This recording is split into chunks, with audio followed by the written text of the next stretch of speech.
Okay, for question number 1, it was to discuss the details of powers of each branch of the federal government. Answer by discussing the articles of the U.S. Constitution. So Congress is Article 1, which is the legislative branch, which means it makes the laws. It's made up of the House of Representatives and the Senate. Congress has a lot of important powers like collecting taxes, controlling government spending, regulating trade, and even declaring war. The Senate also approves treaties and confirms the president's appointments like judges or cabinet members. Another big power Congress has is impeachment. The House can accuse someone and the Senate decides if they should be removed from office.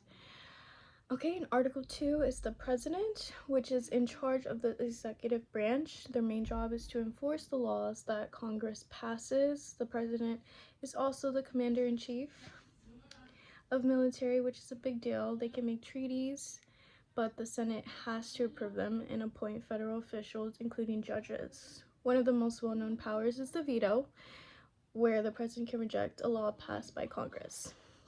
Okay, and Article 3 is the courts, which make up the judicial branch. Their job is to interpret laws and make sure they follow the Constitution. The Supreme Court is the highest court, and it has the power of judicial review, which means it can declare laws or actions unconstitutional. And the next question we had was, what checks and balances does each provide to the others? Each branch has their way to limit the powers of others so no one gets too powerful. Congress can check the presidents by overriding vetoes, controlling funding, and impeaching them.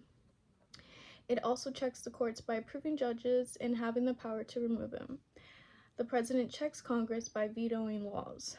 The president also checks the courts by appointing judges. The courts check both Congress and the president by declaring wars or actions unconstitutional.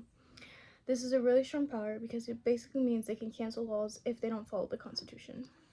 So, last one we have was number 3, based on your findings, which branch has the most powerful in the federal government, the Congress, presidency, or the courts? And I'd say Congress might have the most overall power. They control the money, they make the laws, and can limit both the president and the courts in different ways. But that being said, the system is set up so no branch is supposed to be the most powerful all the time. The president has a lot of authority, especially with the military and enforcing laws, and the courts have the final say on what's constitutional. So in reality, power is really shared and kind of shifts on depending on what's going on.